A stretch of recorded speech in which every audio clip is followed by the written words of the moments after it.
धन्यवाद धन्यवाद के साथ प्रभु जी हम आपसे दुआ करते हैं कि आप मुझे इस्तेमाल कीजिएगा। आपका वचन है मेरे प्रभु, आपके लोगों तक पहुँचे। पवित्र प्रभु आत्मा परमेश्वर जी आपकी सहायता को मांगते हैं। शत्रु हारा हुआ है मेरे पिता, इनके जीवन में आपका नियंत्रण हो और वचन इन्हें आज़ाद करे, छुटकारा दे। और प्रभु आग की तपन और भाप से सारी ऐसी चीज़ें जल जाएं जो गलत हैं, जो आपकी ओर से नहीं हैं। यीशु मसीह जी के नाम इनकी सोच बदले, जैसा अब तक वचन के द्वारा आप मुझे इस्तेमाल करते आए हैं इन बच्चों के जीवन में। इन्हें नया वचन, अलग रीति से वचन और अद्भुत रीति से मेरे पिता ऐसी बातें सुनने को मिली जो शायद ही इन्होंने सुनी होंगी, और सुनी होंगी तो समझ नहीं पा रहे थे। अगर आपने ऐसा इनके जीवन में किए हैं और इनने वैसा ग्रहण कर पाए हैं तो मेरी दुआ है आज भी वैसा हो, क्योंकि आप तो अपना कार्य करने के लिए आप जागृत हैं। मैं भी अपने आप को दीन नम्र होकर शून्य करते हुए आपको देता हूँ कि आपकी इच्छा मेरे जीवन से पूरी हो और आपके पवित्र नाम को महिमा और आदर मिले। मैं धन्यवाद देता हूँ प्रभु जी, आप ऐसे ही करने जा रहे हैं। आगे के वचन को आपके हाथों में सौंपते हैं। इस वचन के द्वारा इन बच्चों का जीवन बहुत तायत से ब्लेस्ड होता जाए। प्रभु यीशु मसीह जी के महान पवित्र सामर्थी नाम में मिलकर हम दुआ को मांग लेते हैं, आमीन। हालेलुया हालेलुया, प्रेज द लॉर्ड, हालेलुया।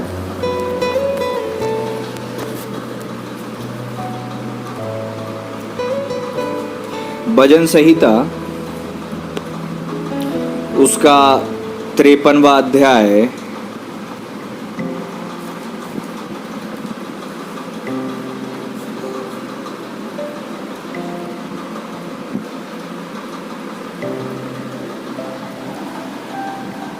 और उसका दूसरा पद मैं पढ़ता हूँ। इंग्लिश में भी मैं पढ़ूंगा ताकि इंग्लिश में जो लिखा हुआ है वो मेन ज़रूरी है हमारे लिए, क्योंकि जब अनुवाद हुआ है तो कई चीज़ें जो हैं थोड़ी सी बदल दी गई हैं।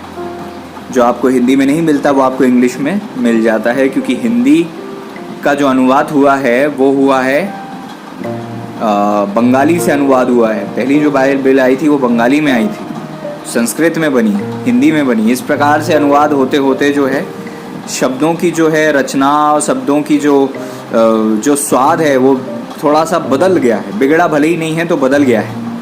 इंग्लिश में लिखा हुआ है, God looked down from heaven upon the children of man to see if there were any that did understand that did seek God. परमेश्वर ने स्वर्ग पर से मनुष्यों के ऊपर दृष्टि की ताकि देखे कि कोई बुद्धि से चलने वाला या परमेश्वर को पूछने वाला है कि नहीं। जबकि इसका हिंदी में अनुवाद ये होना चाहिए, परमेश्वर ने स्वर्ग से दृष्टि की कि देखे कि कोई समझदार और परमेश्वर का खोजी है कि नहीं। इंग्लिश में लिखा हुआ है that did understand and that did seek God।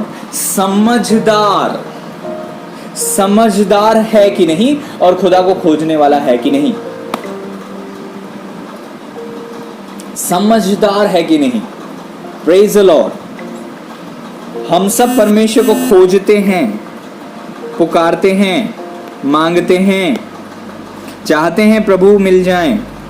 हम प्रभु को खोजते भी हैं, हम निरंतर दुआ भी करते हैं, लेकिन परमेश्वर जब दृष्टि करते हैं स्वर्ग से तो वचन कहता है परमेश्वर ये भी देख रहे हैं कि कोई परमेश्वर को कौन कौन खोजता है और कौन कौन समझ के साथ खोजता है, कौन कौन के पास समझ है।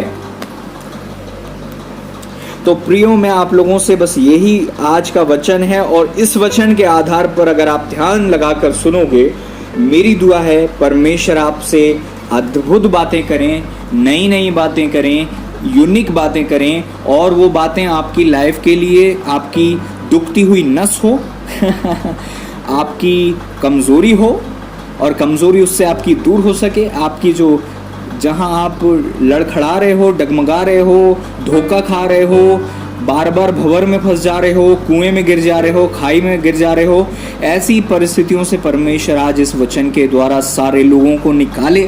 मेरी प्रभु जी से यही दुआ है और इसके लिए प्रिय प्रभु पवित्र आत्मा परमेश्वर जी मेरी सहायता करें। हालेलुया। प्रभु का वचन कहता है कौन समझदार है, अंडरस्टैंड, समझदार है। प्रभु का वचन कहता है घर बुद्धि से बनता है, समझ के द्वारा स्थिर होता है। इसका मतलब समझ अगर आपके पास होती है तो आपकी लाइफ में स्थिरता आती है।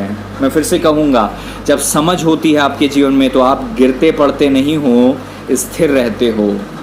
मैं फिर से कहूँगा, जब आपकी लाइफ में समझ होती है तो एस्टेब्लिशमेंट आता है। समझ इस प्रकार से होती है मानो आपके घर की नींव के रूप में। घर कब तक टिका रहता है? जब तक नींव टिकी रहती है। समझ से आपकी स्थिरता निर्भर करती है। इसका मतलब ये, अगर आप समझदार हो तो आपका आत्मिक जीवन भी स्थिर होगा, गिरता नहीं होगा। आपका आत्मिक जीवन भी अच्छा रहेगा, एस्टैब्लिश्ड होगा, क्योंकि वचन कहता है घर बुद्धि से बनता और समझ के द्वारा स्थिर होता है। तो हमें अगर स्थिर होना है, हमारी परिवार को स्थिर होना है, हमारी उन्नति को स्थिर होना है, हमारी आर्थिक आशीषों को स्थिर होना है, हमारी जीवन में चीज़ें जो हैं अप डाउन में हमें नहीं चाहिए, तो हमें समझ की ज़रूरत है आज के दिन। और आज के विशेष इस रविवारी दिन में परमेश्वर ने मुझे ये बोझ दिया है कि मैं आप सब लोगों से इस वचन के द्वारा परमेश्वर के अनुग्रह में और सहायता में बातें कर सकूं, और वरन मैं क्या, परमेश्वर आपसे बातें करें। मेरी यही दुआ है। समझदार, समझदार, समझ। हालेलुया। प्रभु चेलों के पास आकर कहते, मैं बहुत सारी बातें तुम लोगों से कहना चाहता हूं लेकिन तुम उसको सह नहीं सकते। चेलों के पास समझ की कमी थी, इसीलिए जब यीशु मसीह का पुनरुत्थान हुआ, मुर्दों में से जिंदा होकर चेलों के पास बैठे थे और प्रभु ने कहा, पवित्र शास्त्र बूझने की समझ लो। लूका उसका आखिरी अध्याय, उसका 45वां पद, लूका 24:45, समझ लो। इसका मतलब ये है, चेले जब तक प्रभु के साथ थे समझ नहीं थी, कई चीजें समझ नहीं पाते थे, लेकिन जब यीशु मसीह जा रहे थे, यीशु मसीह ने उनको समझ दे के गए।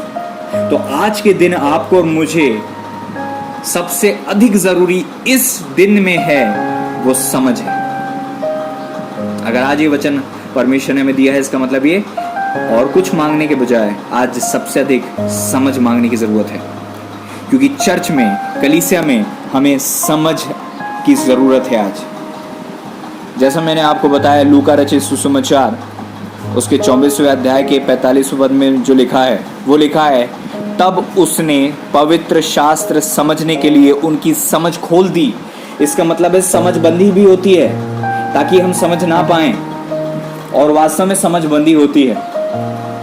मैं सच कह रहा हूं, समझ बंदी होती है। वचन कहता है, अंधकार के स्वामियों ने, अंधकार के हाकिमों ने उनकी समझ को अंधा कर दिया, उनकी आंखों को अंधा कर दिया ताकि वो समझ ना पाएं। हर प्रकार का पाप, अधिकतर जितने पाप हैं, सब तो नहीं कहूंगा, अधिकतर जितने पाप हैं वो नासमझी के कारण से होते हैं।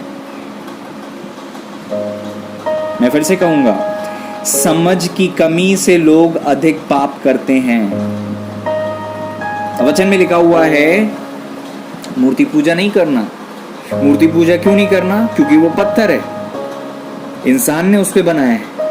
ये कितनी आसान बात है हमारे लिए, लेकिन वही आप किसी अन्य जाति को कहो तो वो कहेगा नहीं,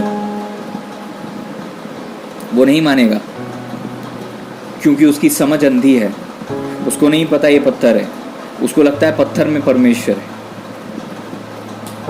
परमेश्वर पत्थर में नहीं, मनुष्यों में रहना चाहते हैं। समझ की कमी, समझ की कमी उनको मूर्ति पूजा कराती है। इसी प्रकार से समझ की कमी कई बार, कई प्रकार से हमें पाप की ओर लेकर जाती है। लालच करना, अपना नहीं, इधर उधर की झांक ताक करना, मेरे पास ये नहीं है मैं इसका चुरा लूं। जितनी भी 10 आज्ञा हैं उसमें से अधिकतर आज्ञा जो हैं समझ की कमी के कारण होती है। परमेश्वर का मूर्ति पूजा नहीं करना। अगर आपके पास समझ है कि परमेश्वर और मूर्ति एक नहीं है तो आप मूर्ति पूजा नहीं करोगे। अगर आपको पता है कि खून करने से फायदा नहीं नुकसान है तो आप खून नहीं करोगे। अगर आपको पता है चोरी का पैसा फलता नहीं है तो आप चोरी नहीं करोगे। अगर आपको पता है अपने माता पिता का आदर करने से क्या ब्लेसिंग मिलती है तो आप उनका आदर करोगे। और आपको पता है कि उनकी आदर नहीं करने से जो श्राप मिलते हैं तो आप समझ जाओगे कि यार मुझे इनका आदर करना बहुत ज़रूरी है। कई प्रकार के पाप नासमझी के कारण से होते हैं। हव्वा ने ना समझी के कारण से बहकाने में आकर फल खा लिया, ना समझी के कारण से। और गलत ज्ञान, गलत समझ, रॉन्ग नॉलेज, ना समझी, ये कारण होता है हमारे जीवन में कई प्रकार के पाप लाने का, गिरावट लाने का, और विश्वासियों के जीवन में नाश को लेकर आती है ना समझी। हमारे जीवन में नाश आता है अगर हमारे जीवन में समझ की कमी होती है। Praise the Lord.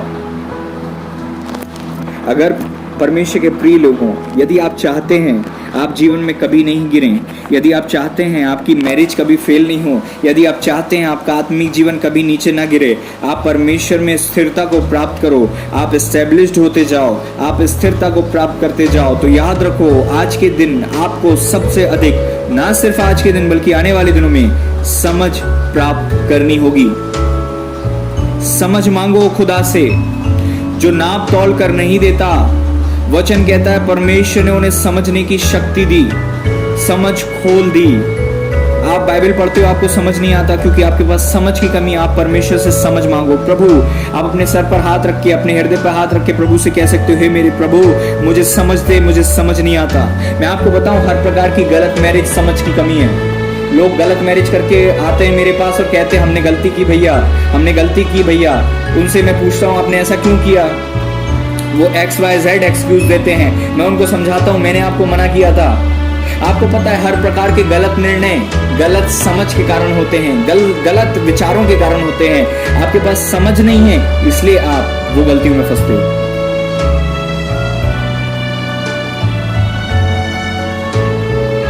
परमेश्वर ने हर एक व्यक्ति के लिए एक जीवन साथी बनाया है, लेकिन आज लड़के लड़की करते क्या है? दूसरे की पत्नी से शादी कर लेंगे, दूसरे के पति से शादी कर लेंगे। कैसे?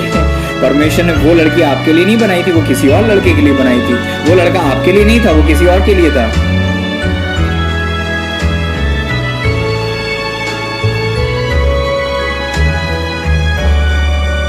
मैं इसलिए लड़कियों को डांटता हूं, समझाता हूं। मेरी आंखों के सामने कई लड़कियों ने गलत शादियां की हैं चर्च में। एक दो ने नहीं, कईयों ने। मैं फिर कह रहा हूं, एक दो ने नहीं, कई लोगों ने मेरे सामने, जब से मैं सेवा हूं, गलत शादियां की हैं। और ये क्यों की उनने? उनके पास समझ नहीं है, उनके पास समझ नहीं थी, उनकी आंखें अंधी थी, वो समझ नहीं पा रही थी। अगर आज आपके पास समझ होगी, आप कुंवारे हो, और यदि आप शादीशुदा हो या कुंवारे हो, आपको समझ की जरूरत है आज सबसे ज्यादा। अगर प्रियो आपके पास समझ होगी तो आप गलत शादी कभी कर ही नहीं सकते। क्यों आप उस लड़के से शादी करने जा रहे हो जो आपका पति है ही नहीं? परमेश्वर ने उसको आपका पति होने के लिए चुना ही नहीं है। आपको उसकी चमड़ी पसंद है, आपको उसके बाल पसंद है, आपको उसकी पल्सर पसंद है, आपको उसका घर पसंद है, आपकी उसकी हाइट पसंद है, इसका मतलब ये नहीं होता कि वो आपका पति है। किसी और के जीवन साथी को अपने घर में लाओगे तो खून के आंसू प्रतिदिन रोगे। मैं फिर कह रहा हूं, आपका पास्टर होने के नाते दृढ़ता और खराई के साथ मुझे प्रचार करना जरूरी है। किसी और के पति और पत्नी से शादी करोगे ना, तो उसको जबरदस्ती खींचकर आप प्रभु में लाने की कोशिश करोगे तो वर्षों लग जाएंगे। जो काम आसानी से हो सकता है उसके लिए वर्षों लग जाएंगे। चर्च में कई लोगों की शादी होना है, इसलिए मैं ये बात बोल रहा हूँ। जब भी मैं वचन प्रचार करता हूँ, शादी की बात कहीं ना कहीं से आती है, क्योंकि लोगों के जीवन में इतनी कम है समझ शादी के विषय में, इतने ना समझ हैं शादी के विषय में। मैं आपको क्या बताऊं? हालेलुया। उदाहरण, एक तरफ एक पास्टर है और एक तरफ एक मैकेनिक है, या बिजनेसमैन है, बिजनेसमैन है और पास्टर है। फिर से ध्यान से सुनो प्रियो, ध्यान से सुनो। एक तरफ एक पास्टर है, एक तरफ एक बिजनेसमैन है। अब पास्टर को शादी करनी है, बिजनेसमैन को भी शादी करनी है, दोनों कुंवारे हैं। अब वो पास्टर जाकर वो बिजनेसमैन की पत्नी से शादी करेगा ना? उदाहरण बता रहा हूं मैं आपको, और ये रियल में होता है। कई लोग गलत शादी कर लेते हैं और फिर बाद में पछताते हैं। परमेश्वर ने जो पास्टर की पत्नी बनाई है पास्टर के लिए, वो अगर पास्टर के पास आएगी तब वो पास्टर को प्रार्थना करने के लिए प्रेरित करेगी। और अगर वो बिजनेसमैन की शादी से शादी कर बिजनेसमैन की पत्नी या बिजनेसमैन की जो होने वाली पत्नी होगी उससे शादी कर लेगा, तो पास्टर के घर में टाइट आएगी ना, तो वो टाइट गिनने में इंटरेस्ट लेगी। मैं सच कह रहा हूं, क्योंकि उसकी क्वालिटी ही पैसे गिनने की होगी। क्योंकि वो बिजनेसमैन की पत्नी होनी थी, वो अपने पति के पास जाकर उसके पैसे गिनती, उसको जोड़ कर रखती, उससे वो रकम बनाती, उसके वो बिजनेस खड़ा करती, उसको वो पति के लिए हेल्प करती। लेकिन पास्टर साहब ले आए बिजनेसमैन की पत्नी को, तो क्या करेगी वो? उसका बस ध्यान वही रहेगा, चर्च में ऑफरिंग कितनी आ रही है, इसको गिन के मैं रखूं और चलूं मैं और घूमने, मुझे सैंडल चाहिए वो वाली। तो कोई वो पास्टर बाद में उस औरत को दोष नहीं दे सकता, उस लड़की को दोष नहीं दे सकता, क्योंकि गलत शादी आपने अपनी मर्जी से की और आपको परमेश्वर ने मना किया था। आपने बिजनेसमैन की पत्नी लेकर आ गए, वो अपना गुण तो दिखाएगी क्योंकि उसके अंदर क्वालिटी ही बिजनेसमैन की पत्नी की होने की है। आपकी पत्नी होने के लिए उसके अंदर क्वालिटी परमेश्वर ने दी ही नहीं उसको। दूसरी तरफ एक पास्टर की पत्नी होने के लिए जो लड़की चुनी गई है, वो बिजनेसमैन से शादी कर ले तो वो बिजनेसमैन से क्या बोलेगी? पैसे वैसे से मुझे मतलब नहीं है, मुझे तो दुआ प्रार्थना से मतलब। भाड़ में गई तुम्हारी दुकान और तुम्हारा धंधा, मैं चली अपनी उपास प्रार्थना में।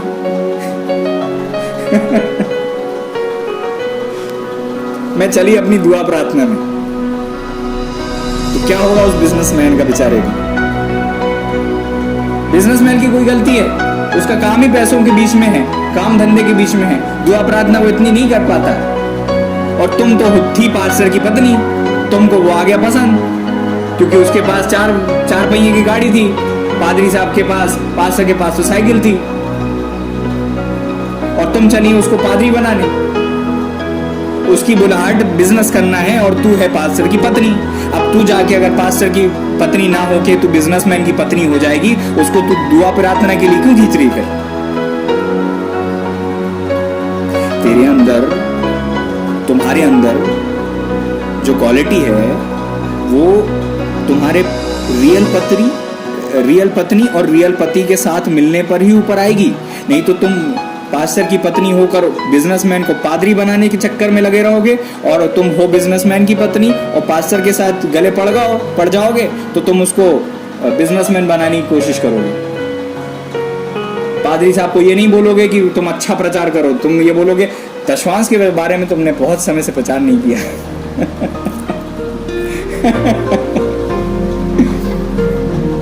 एक बिजनेसमैन की पत्नी के पास परमेश्वर ने बिजनेस बढ़ाने की क्वालिटी दी होती है, और पास्टर की पत्नी के पास परमेश्वर ने पास्टर आत्मिक उन्नति करने के लिए क्वालिटी दी होती है। जो जिनके पास जाती है वो लोग आत्मिक उन्नति करते हैं। अब आत्मिक उन्नति मतलब पास्टर की पत्नी होकर वो क्वालिटी और वो टूल्स लेकर पहुंच गई बिजनेसमैन के पास, और उसके बिजनेस को ठप करके बैठी है। संडे को बंद रखना, ये मत रखना, अब मेरे को 3 दिन की वहां उपास प्रार्थना में चलना है, वहां पे बड़े पास्टर आ रहे, तुम भी चलो, और उसका धंधा चौपट करवा के बैठी है। और अपने आप को आत्मिक बोल रही है। ये क्या है पता है? समझ की कमी। ये है समझ की कमी। और फिर रो के आते हैं पादरी साहब के पास, हमारा पति तो दुआ ही नहीं करता। भैया मैं तो खूब बढ़ना चाहती हूँ, लेकिन मेरा पति, अरे मेरी बहन, अरे मेरी बेटी, कौन सा पति कर लिया तूने? वो तेरा पति नहीं था। अब उसको धक्का मत दे, अब एडजस्ट कर, खुश रहे वो जैसा है, वो नहीं बदलेगा। तेरी इच्छा थी, अब तू बदल, तू उसके साथ एडजस्ट कर। अब तुझे उसी के अधीन होना पड़ेगा, अब तुझे उसी की अधीनता करनी पड़ेगी। वो बिजनेसमैन है, वो दुआ नहीं करता, मत करने दे, तुझे उसके अधीन होना पड़ेगा। उसको अब तू मत खींच। क्या आप समझ रहे हो कितनी गंदगी है, कितना नासमझी है, बेवकूफियां भरी हुई हैं लोगों के जीवन में। और आज मेरी दुआ है सब टूट जाए यीशु के नाम। हालेलुया। हर प्रकार की गलत नासमझी के कारण से गलत शादी होती है। हर प्रकार का पाप जो है नासमझी के कारण से होता है। हमारे पास समझ की कमी है, इसलिए हम समझ नहीं पाते, इसलिए हम कर नहीं पाते। Praise the Lord, praise the Lord, hallelujah. कुछ लोग इस चीज में और आगे हैं। शादी के पहले शारीरिक संबंध बना लिए, इससे भी शारीरिक संबंध हो गया, उससे भी हो गया। शादी के पहले 4-4 गर्लफ्रेंड बॉयफ्रेंड रख लिए, सबके साथ फिजिकल रिलेशनशिप था और उनको ये नहीं पता फिजिकल रिलेशनशिप का मतलब क्या होता है। गलत जगह अगर शारीरिक संबंध हो तो नरक से भी बुरी चीज होती है फिजिकल रिलेशनशिप। लोगों को पता नहीं है, दे हैव नो नॉलेज। मेरे हिसाब से दुनिया की सबसे डेंजरस चीज अगर कोई है वो गलत संबंध है। सीधा नरक है वो, धरती पर नरक चालू होता है वहां से। मैं सच बता रहा हूं। लोगों को तो बड़ा लटके झटके आते हैं, बड़े शौक हैं लोगों के, अपने अपने शरीर को खराब कर रहे हैं, अपनी नियति का सौदा कर रहे हैं। जो गलत रिश्ते में आते हैं, गलत संबंध में आते हैं, वो लोग कितनी आत्माओं का आदान प्रदान कर लेते हैं उनको नहीं पता।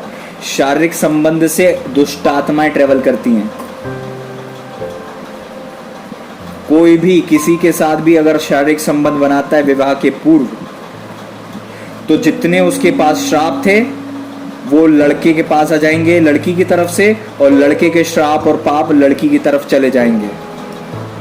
और ऐसा करके अगर वो 1 से 2 से 3 से जितने बार वो इस प्रकार से गलतियां करेंगे, उस कारण से उनके जीवन में उतना श्राप और उतना पाप इकट्ठा कर लेंगे। और फिर ले दे के वो जब रियल में किसी के साथ शादी करेंगे तो इतना कचरा इकट्ठा हो चुका होगा कि उसके जीवन में जाकर उसके जीवन को वो नरक बना देंगे। मैं सच कह रहा हूं। ये इतना डीप टॉपिक है कि इसके विषय में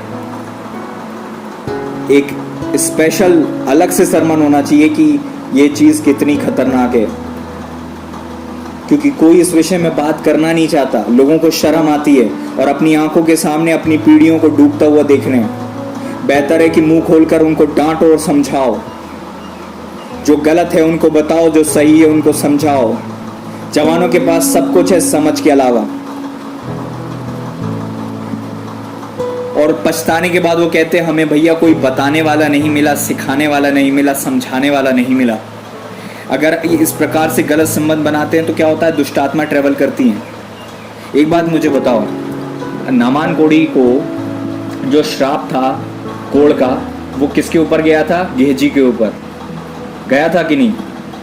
अब जो कोई भी गेहजी के परिवार के किसी भी लड़के से शादी करेगा तो क्या होगा? और परमेश्वर ने श्राप क्या दिया था? हमेशा के लिए तेरे घर में कोढ़ी रहेंगे। अब किसी लड़की को नहीं पता कि वो किसी लड़के के पास जा रही है, या मान लो उससे शादी भी नहीं कर रही लेकिन शारीरिक संबंध बना रही है, तो परमेश्वर की दृष्टि में आप पति पत्नी बन जाते हो जैसे ही आप शारीरिक संबंध बनाते हो। क्योंकि जब परमेश्वर उस यूहन्ना रचित सुसमाचार में 4 अध्याय में 25वें पद में 23वें पद में उस स्त्री के पास जाकर बोलते तेरे पास 5 पति हो गए हैं और 6वें के साथ तू रह रही, वो भी तेरा पति नहीं है। लेकिन परमेश्वर ने कहा वो तू 5 पति कर चुकी है, और वो कहती कि मैं तो शादीशुदा नहीं हूँ। आज ऐसी स्त्रियां हैं, ऐसी लड़कियां हैं, शारीरिक संबंध बना लिया और बोलते हैं हम तो कुंवारे हैं। आप कुंवारे नहीं हो, वो लड़कियां कुंवारी नहीं है।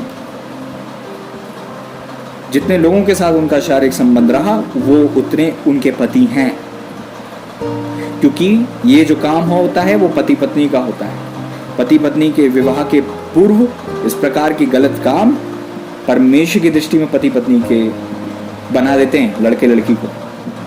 और जब पति पत्नी बन गए तो लड़के ने अपने श्राप उसको दे दिए, लड़की ने अपने श्राप उसको दे दिए, फिर और जगह फिर और ले लिया, और जगह और ले लिया। फिर इतने घृणित श्रापों से भर जाते हैं कि जब उनके संतान पैदा होते हैं ना तो हमेशा रोते रहते हैं, हमेशा तकलीफ में होते हैं। वचन में लिखा है परमेश्वर ने तेरे लिए योग्य जीवन साथी इसलिए बनाया ताकि वो योग्य संतान चाहता है। लोगों को पता नहीं है इस विषय में,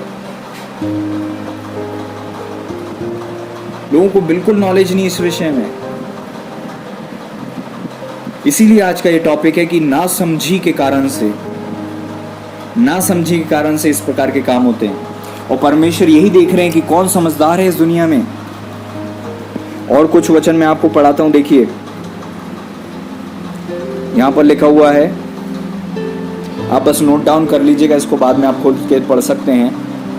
नीति वचन 18:2 कहता है, मूर्ख का मन समझ की बातों में नहीं लगता, वह केवल अपने मन की बात प्रकट करना चाहता है।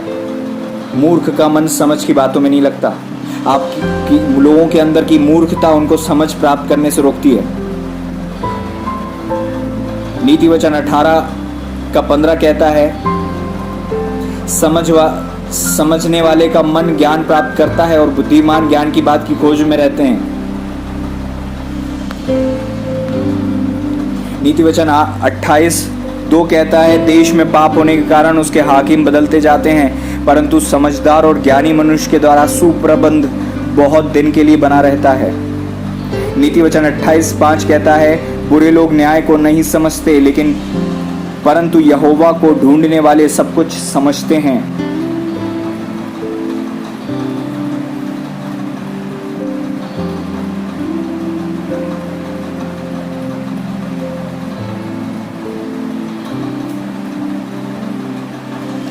नीति वचन उसका 28वां अध्याय और उसका 11वां पद कहता है, नीति वचन 28:11 कहता है, धनी पुरुष अपनी दृष्टि में बुद्धिमान होता है, परंतु समझदार कंगाल उसका मर्म बूझ लेता है। इसका मतलब ये है कि यहाँ पर जो धनी व्यक्ति है वो अपनी दृष्टि में बुद्धिमान है, मतलब रियल में नहीं है, और जहाँ पर जो कंगाल है वो बहुत समझदार है। तो कंगाल होने के लिए समझदार होना जरूरी नहीं है, लेकिन ये संभव है कि समझदार व्यक्ति कंगाल हो, और ये समझदार है कि मूर्ख। ये भी संभव है कि जो ना समझ जिसके पास समझ नहीं है वो धनी हो, ये होता है। धन का संबंध समझ से नहीं है, याद रखिएगा। धन का संबंध समझ से नहीं है, क्योंकि ऐसे भी लोग हैं जो बहुत बुद्धिमान हैं लेकिन बहुत गरीब हैं, और ऐसे भी लोग हैं जिनका बिल्कुल अकल नहीं है उनके पास, लेकिन वो हवाई जहाज से घूमते हैं, उनके पास खूब ऐशो आराम है। क्योंकि वचन कहता है, घर और धन पुरखाओं के भाग से आता है, पीढ़ियों से आता है। आप अपने जीते जी कितना पैसा कमा सकते हो, लेकिन जो धनी व्यक्ति होते हैं उनको पुरखों से पैसा मिलता है, उनकी पीढ़ियों से उनके पास पैसा आ रहा होता है। इसलिए हम इस चीज़ को समझ नहीं पाते और हमको लगता है नहीं, हम तो ऐसे ही रहे। वचन कहता है जो समझदार व्यक्ति है, जो राइचियस मैन है, धार्मिक व्यक्ति है, वो अपनी नाती पोते के लिए भी संतानों के लिए संपत्ति छोड़ जाता है। अगर आप चाहते हो कि आपके बच्चे हमेशा अच्छे रहें तो आपके पास इतना धन होना चाहिए कि आप जब बुढ़ापे में उनसे विदा लो, उनको धन देकर जाओ, क्योंकि घर और धन पुरखाओं के भाग से आता है। ठीक है, तो इसके लिए समझदार होने की ज़रूरत नहीं होती पैसे के लिए, लेकिन जब आपके पास समझ होती है तो पैसा संभाल सकते हो। आपके पास समझ है तो आप पैसा संभाल सकते हो। उड़ाऊ पुत्र के पास क्या था? पैसा था, समझ नहीं थी। उसको लगता था मैं बस उड़ाते रहूंगा तो मेरे पास पैसा बना रहेगा। उड़ाते उड़ाते सब खत्म हो गया, और उसके पास समझ नहीं थी, इसलिए उसने वेश्याओं में उड़ा दिया। अगर वो समझदार सुपुत्र होता तो वो इन्वेस्ट करता कहीं, वो और खेत खरीदता, और नौकर चाकर रखता, और मेहनत करता, और भेड़ बकरी लेता, और उसमें पैसे को और इन्वेस्ट करके और पैसे पे पैसे कमाता।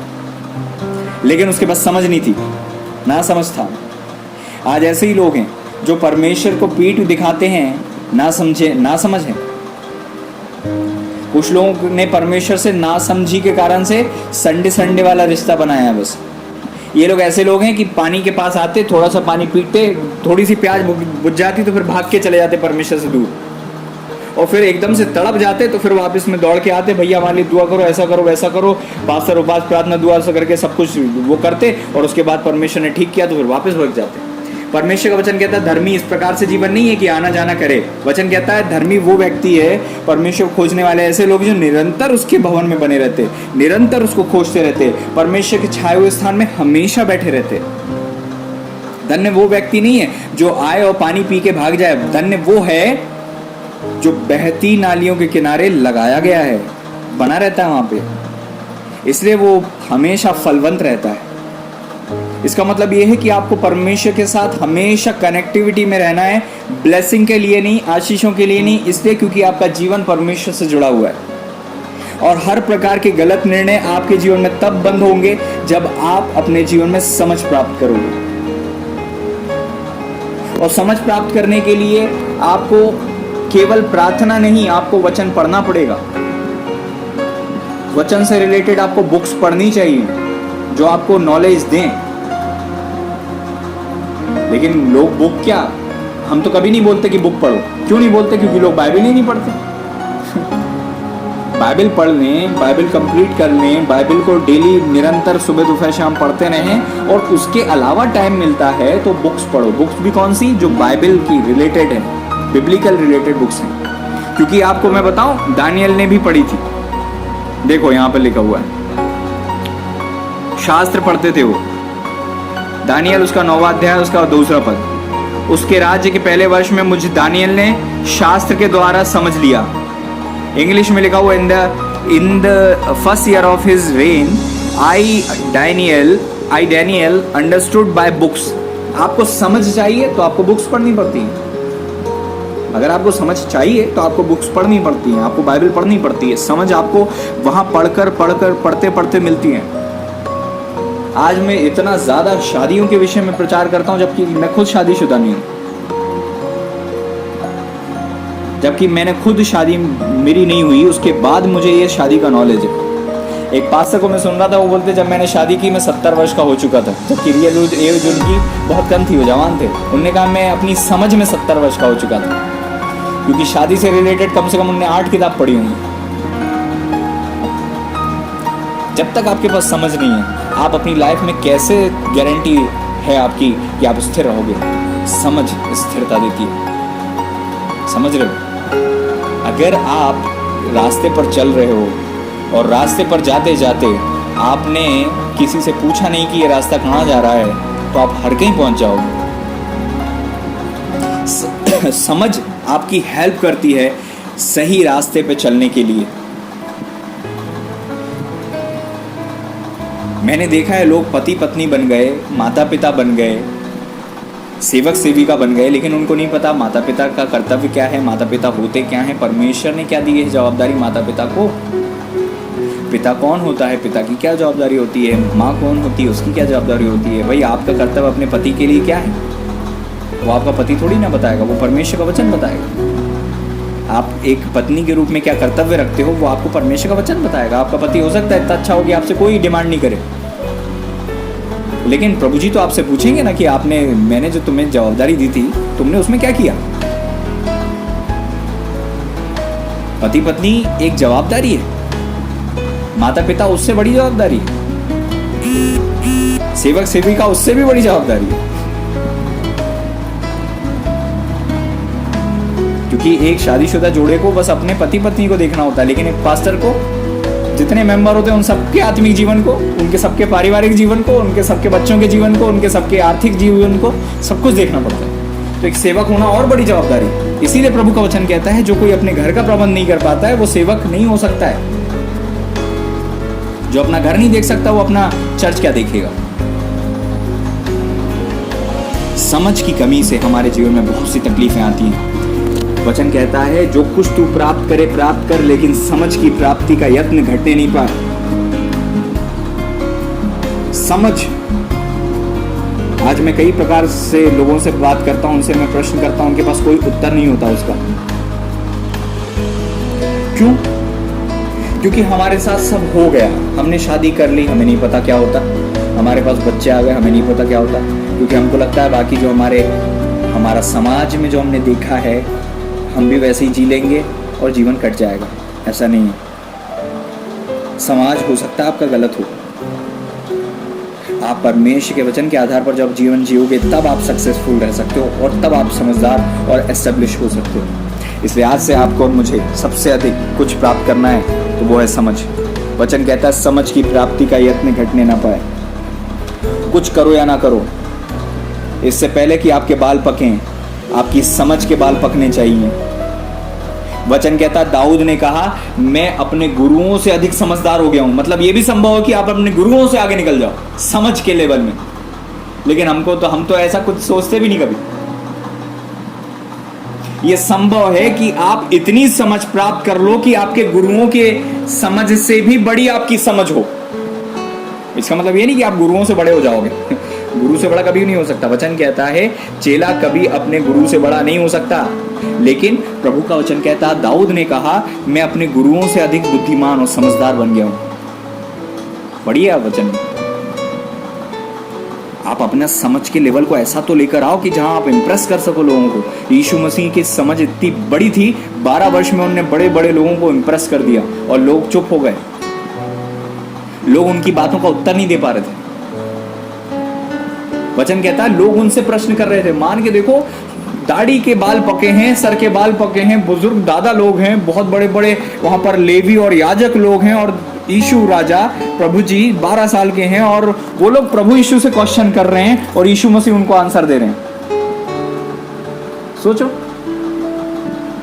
वहां पर ये नहीं लिखा कि केवल यीशु मसीह वहां पर वो कर रहे थे, प्रश्न और उत्तर कर रहे थे। अगर आप ध्यान से पढ़ोगे तो आपको पता चलेगा। इंग्लिश यहां पर देखो,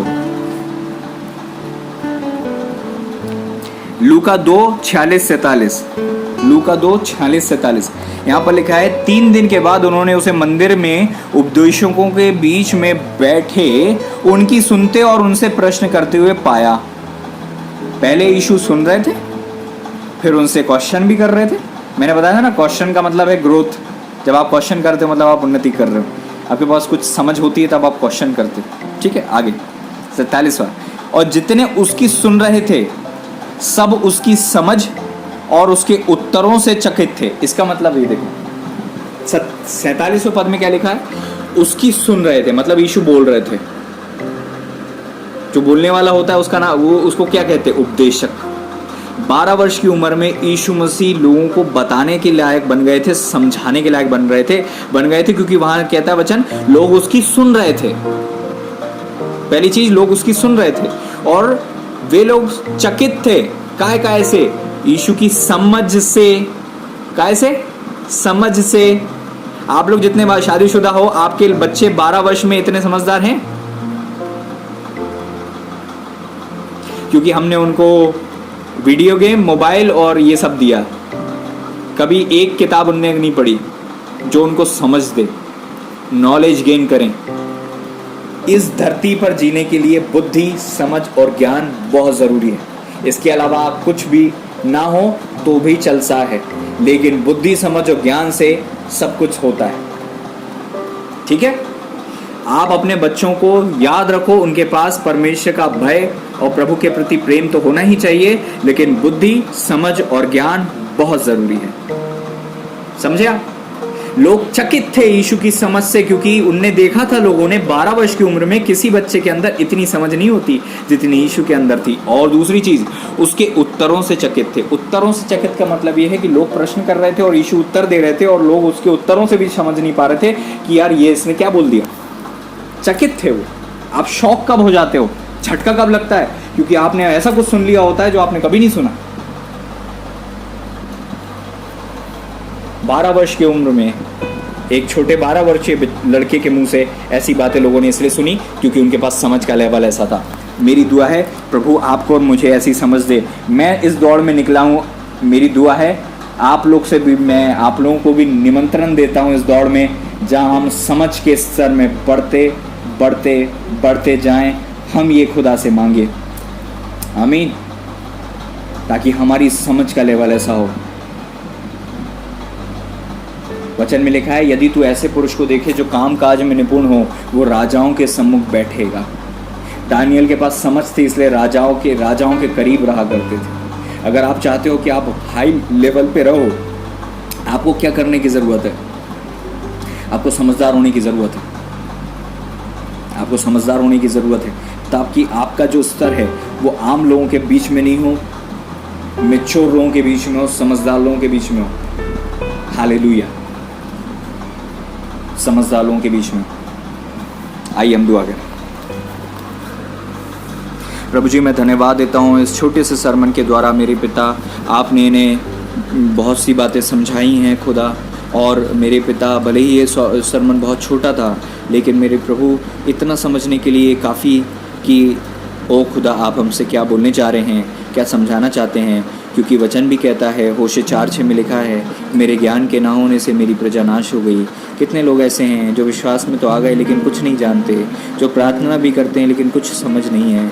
मेरे खुदा, मेरी दुआ है उनके और मेरे, हम सब के जीवन में समझ की कमी है, हम मानते हैं।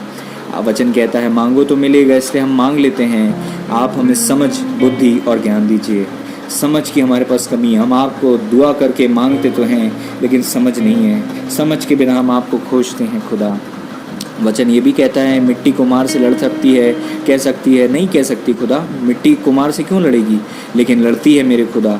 लोग नासमझी में आपको ही बुरा भला बोलते हैं। मूर्खता के कारण मनुष्य का विचार, मन के विचार टेढ़े हो जाते हैं, निर्णय टेढ़े हो जाते हैं। मूढ़ अपने मन में कहता परमेश्वर नहीं। मूढ़ लोग ओ खुदा प्रभु जी नाश हो जाते हैं। लेकिन मेरे प्रभु, हमारे अंदर से मूढ़ता दूर हो ताकि हम आपसे कभी ना लड़ें, हम आपसे कभी ना झगड़ा करें, बल्कि मेरे प्रभु हम आप पर विश्वास करें।